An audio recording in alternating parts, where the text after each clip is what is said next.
Sonic and the Black Knight is a game that, even before its release, was already being unfairly bashed. I believe the bashing was the result of two main things. The first thing is that Sonic and the Black Knight is the next installment in what's being called the Sonic Storybook series. The series seems to be disliked by many people for reasons I don't fully understand.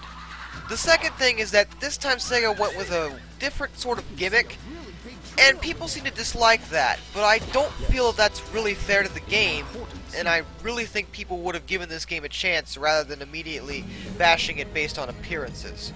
Before we get into the actual gameplay aspects, let's discuss the story real quick. The story is very similar to Secret Rings, in which Sonic gets sucked into a storybook environment. The only difference this time is that the environment is set in medieval Europe, in the land of King Arthur, rather than the Arabian Nights. Which I suppose works, since you're going with a storybook series, you might as well pick one of the most famous tales in the history of literature.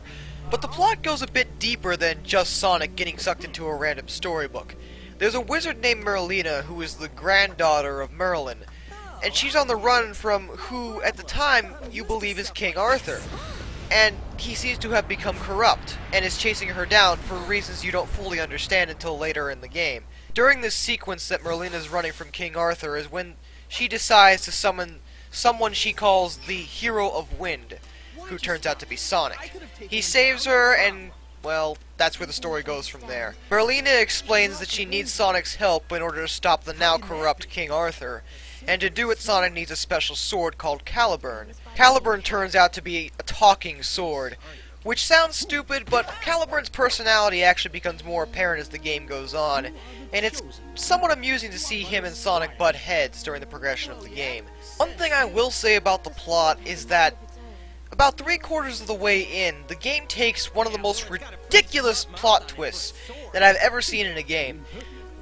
By ridiculous, I don't mean it was absurd or, you know, a bad twist. I mean it was a really good twist that, I'll be honest, I didn't fucking see coming.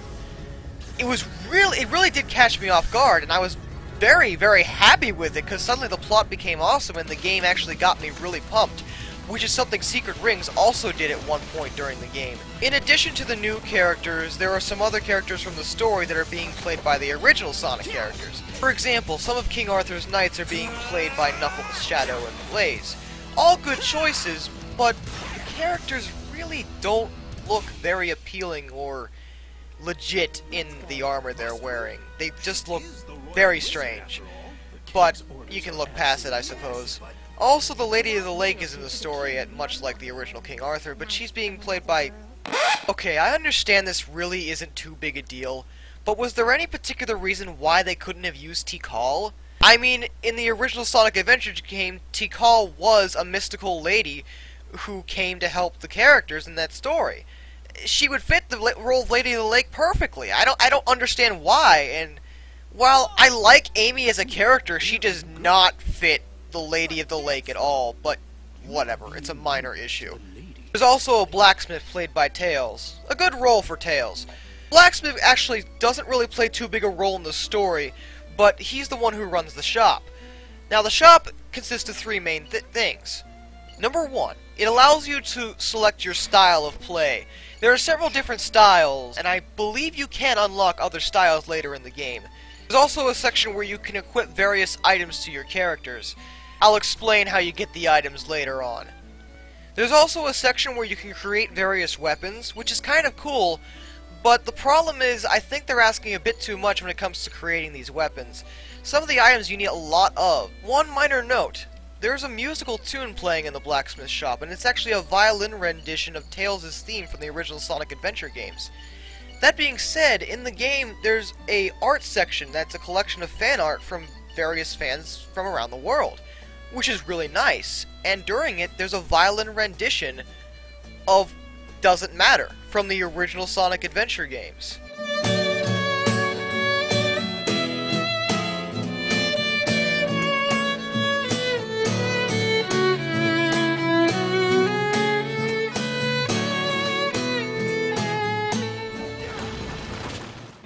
Alright, now that we got the minor stuff out of the way, let's talk about the actual gameplay. First off, I think the game looks pretty good. The graphics aren't half bad. I've seen a bit better on the Wii, but I've definitely seen way worse, so the graphics are decent.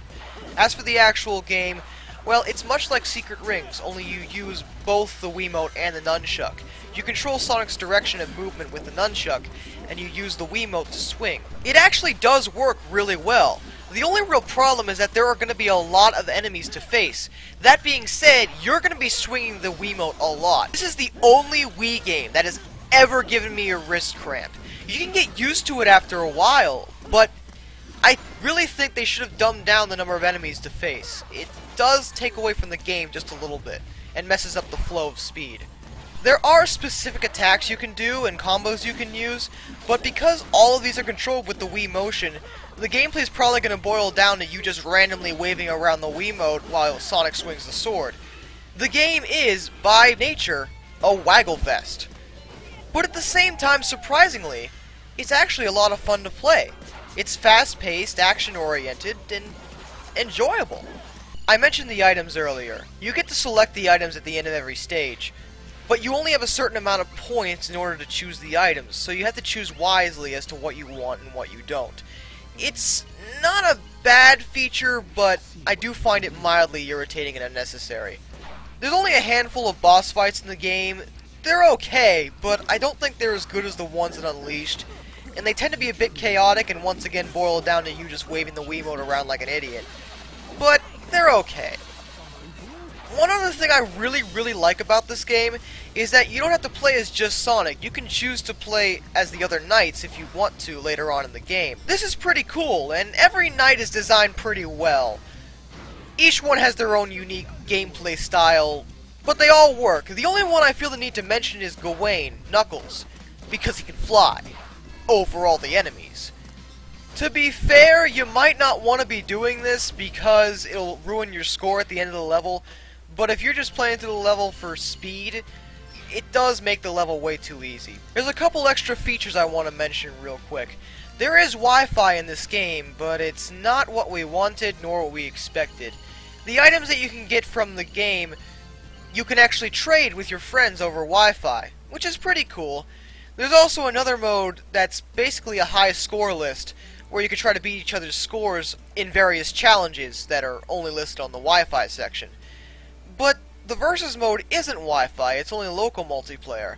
The Versus mode is okay, not really awesome, but it's okay. It's better than the Secret Rings multiplayer.